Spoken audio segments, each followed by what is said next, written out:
Devahuti, when her father, Swayambhuva Manu, decided it was time for her marriage, he was considering the most important thing in life is beyond this life, the liberation of the soul.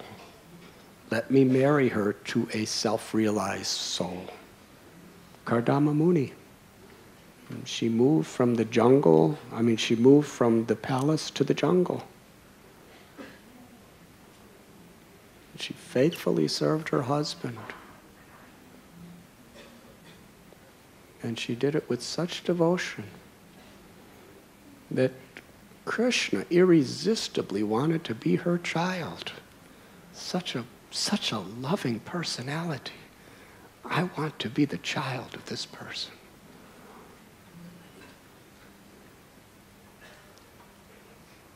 So Kardama Muni arranged a nice aerial airplane for them to have a nice environment. And Kapila Dev was born. Kardama Muni left home. It was just Kapila and his mother, Devahuti.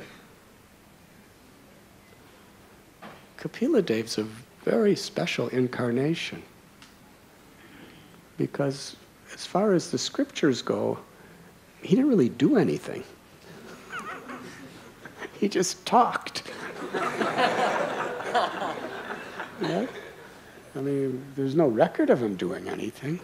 I'm sure he did, but it didn't have much interest to the authors of the Vedas. If you examine the different avatars, Paritranaya sadhunam vinashaya chuduskritam dharma samstapanaradaya sambhavami yuge yuge. The Lord does amazing things. Narasingha Dev, he was quite active. Varaha Dev was really active. Went to the bottom of the ocean, picked up the earth, and beat up Hiranyaksha.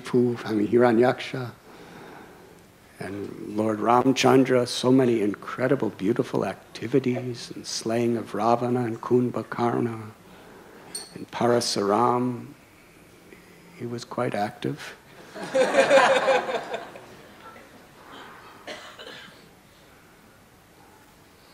Matsya-avatar, Vamanadev. He walked around, 3 steps, covered the universe, went begging charity. But Kapila Dev, the only record we have is he's just talking to his mother. Very, very special incarnation. But his mother was asking, his mother, with such a deep heart, because she knew Kapila was going to leave soon too, and her husband already left. And she wanted to know the truth. She wanted to understand the goal of life. So just as Arjuna was in desperation when he asked Krishna questions, and Parikshit Maharaj was in desperation when he asked Sukadev Goswami questions, Devahuti very sincerely was asking her son questions. And that lecture series of Prabhupada came into a book, The Teachings of Lord Kapila, and Prabhupada was so proud of that book.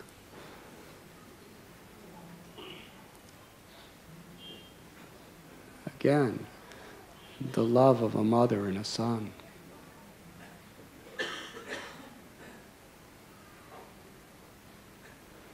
And Sri Chaitanya Mahaprabhu, Lord Chaitanya, we know so many stories, how he took sannyas and he was heading for Vrindavan. But Nityananda Prabhu, the first time he heard from Lord Chaitanya his plan to take sannyas, he went to a secluded place and cried incessantly, thinking of the sorrow of Mother Sachi, his mother. So as Lord Chaitanya was going to Vrindavan, Nityananda Prabhu rerouted him to Shantipur so he could meet Sachi Devi and the devotees. And it was Sachi who said, please go to Puri instead. And the Lord did.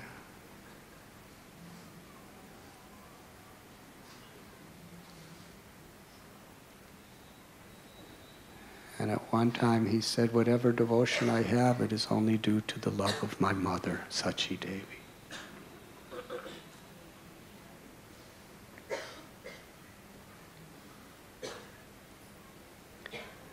So I'm bringing these thoughts out from this particular perspective to illustrate the quality of gratitude.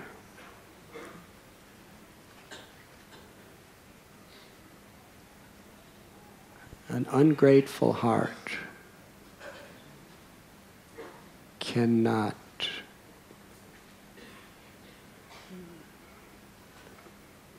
carry the seed of bhakti in such a way that it can grow.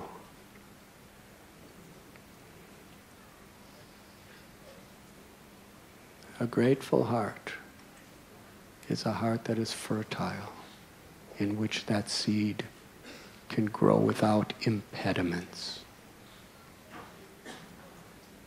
And when we are sincere and grateful, and gratitude is not just saying thank you.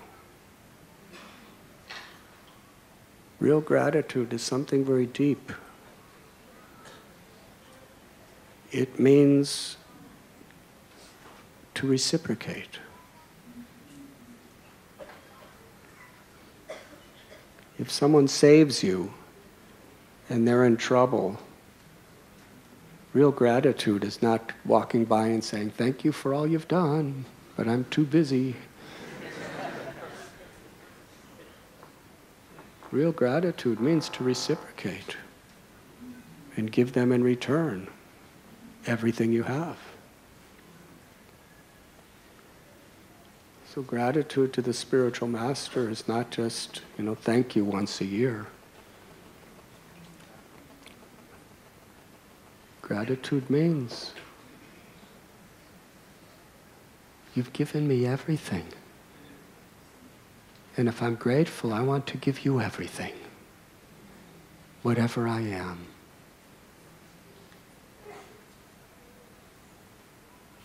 Srila Prabhupada showed his gratitude to Srila Bhakti Siddhanta Saraswati Thakur.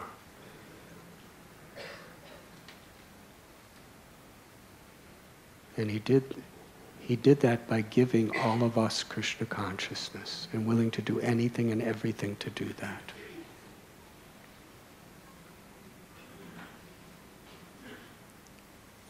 If we're really grateful to someone, we want to actually do something.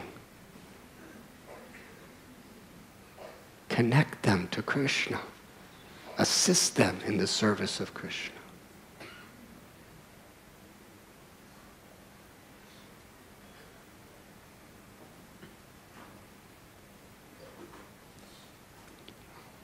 To value the gift we receive from others. On every level. Anyone who helps us physically, emotionally, a Vaishnava is grateful. And especially those who help us spiritually. The deepest gratitude.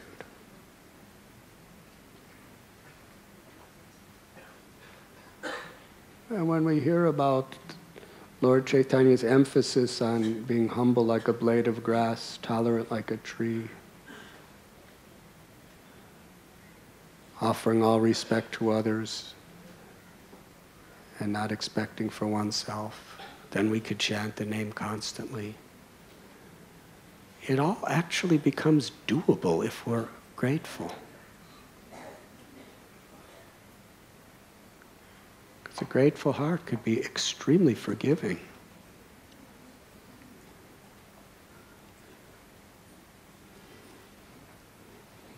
Because God has forgiven me, and Vaishnavas have forgiven me. So if I'm really grateful for that, I could forgive anyone for anything.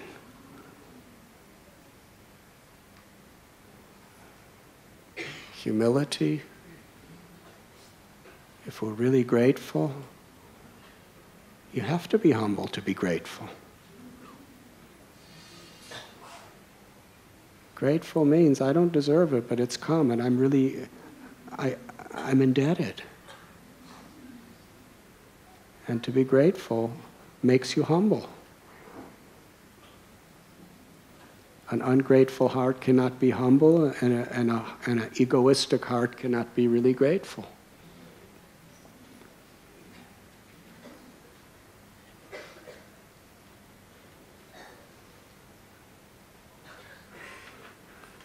So when we read the prayers of Srila Prabhupada and Jaladutta, when we read the prayers of Prahlad or Dhruva or Kunti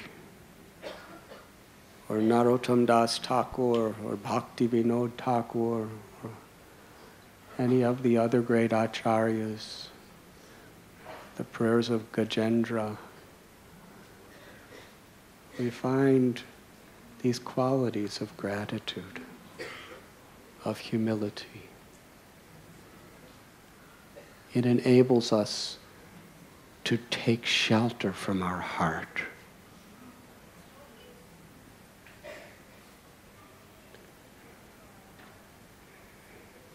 Gajendra was in a very difficult situation. There was nothing but material impediments. Yes? He was caught in the water in the jaws of a crocodile. There was nothing he could do. Serious impediment.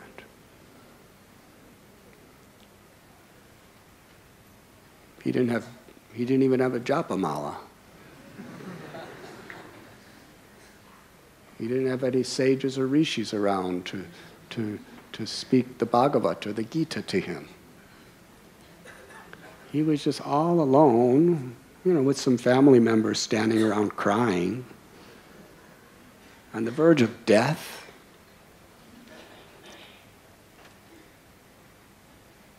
But he became grateful when all else failed. Grateful for the opportunity to surrender to Krishna. He began to offer beautiful prayers. Prayers of gratitude, prayers of devotion. And Vishnu came. And he wanted to offer something to Lord Vishnu. But what's he going to offer him? He's in the verge of death, being eaten by a crocodile. But he just saw one lotus flower and plucked it with his trunk and offered it to the Lord. That was the perfection of his life. He went back to Godhead that day.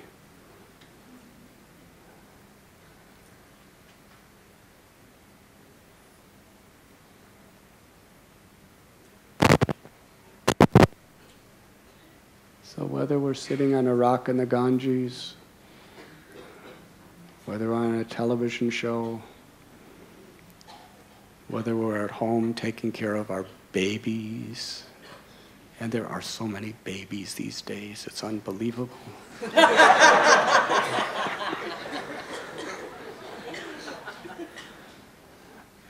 Almost every other day I get some message a baby was born in the congregation of Radha Gopinath Temple.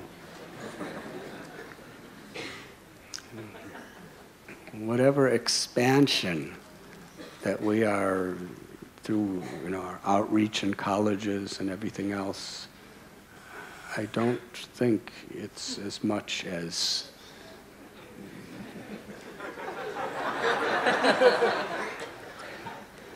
our special department of baby production.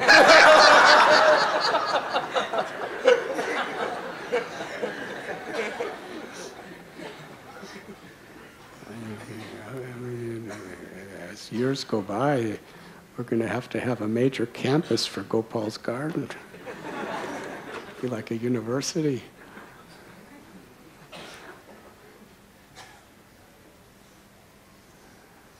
Whether a mother is home taking care of baby and they're changing diapers, or different mothers have different techniques.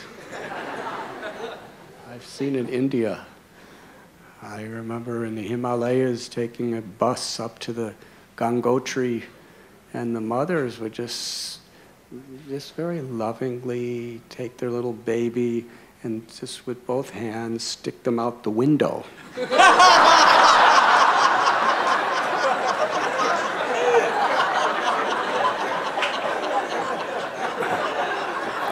Of a moving bus. And the baby was trained. So as soon as she put the baby out the window, the baby started passing urine and stool.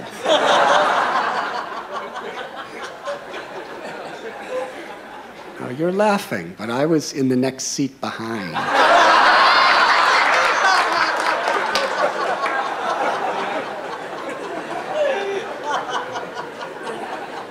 And the wind was blowing in my direction. So, there were I saw little speckles of and salty moisture in my face.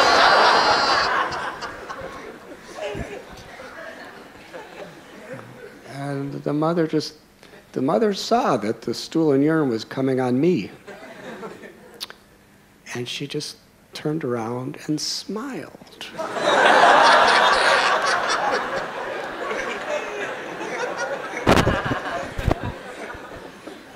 She smiled in such a way that you have been blessed.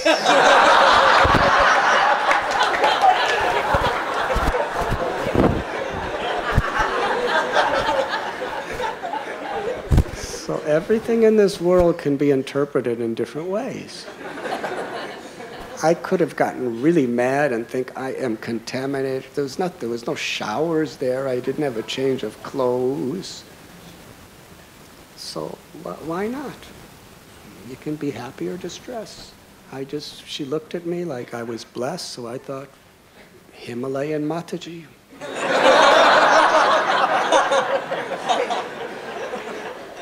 I'm blessed. I'm really blessed. So I was very happy. Of course, as soon as we got to Gangotri, I bathed in the Ganges. But until then, I was very happy. I was blessed by a Himalayan baby.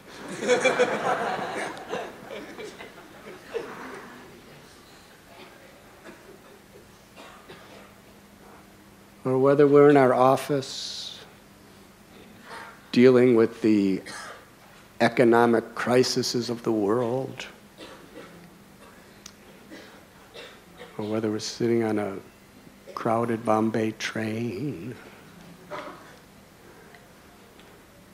or whether we're trying to give a class in a temple where the sound system is making all annoying sounds,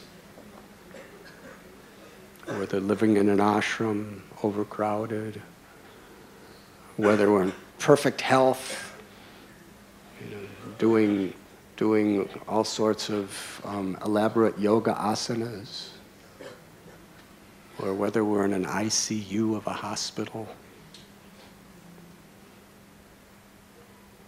Whatever situation we're in. Prabhupada and Krishna has given us the key,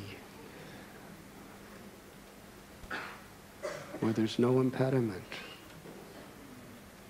All Krishna wants to see is our sincere desire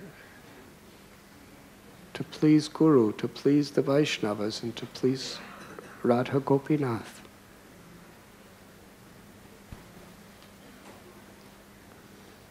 And to try to chant the holy names in that spirit.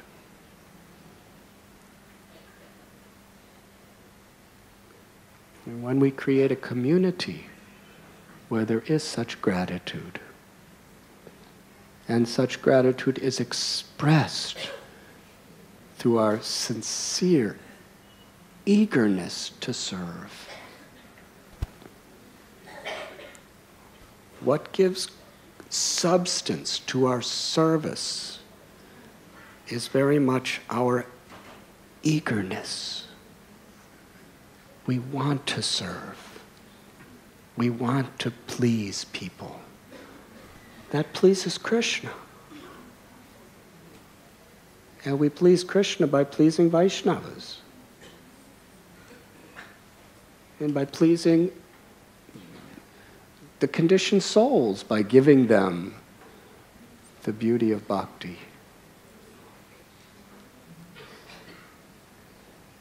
If you ask for water when you come to someone's house and they say, I have so much to do, and now you're asking me for water. Here's water. If you want some more, get it yourself. If someone gives you water like that, does it make you happy? So if we serve Krishna as if it's a chore that we don't like to do, does that make Krishna happy? Krishna's a person. But if you go to someone's house and they say, would you like water? We'd love to give you water. If you we'll give you pomegranate juice. We'll give you milkshake. We'll give you whatever you like. Please tell. I want to give you something. Give me water. Okay, here's water. Here's water. If you want more, I'll give you more. Even if you don't want more, I'll give you more. That makes you happy, doesn't it? Because there's love in that eagerness to serve. So a grateful heart is one that wants to serve with eagerness, with care, with compassion. And this is the most important principle of a spiritual community, is the grateful, eager desire to serve each other. Knowing that Krishna accepts our service through how we serve each other. Kanishta Adhikari is one who serves the deity very carefully, but doesn't understand that Krishna wants us to serve each other. A higher level is to serve the deity very carefully, but to know that the greatest service I can do for them, mad bhakta puja vyadika, is to serve and to please the devotees. To inspire one another with faith, with hope, to inspire one another with an eagerness to hear Krishna's pastimes, Krishna's teachings, and to come together to chant Krishna's holy name.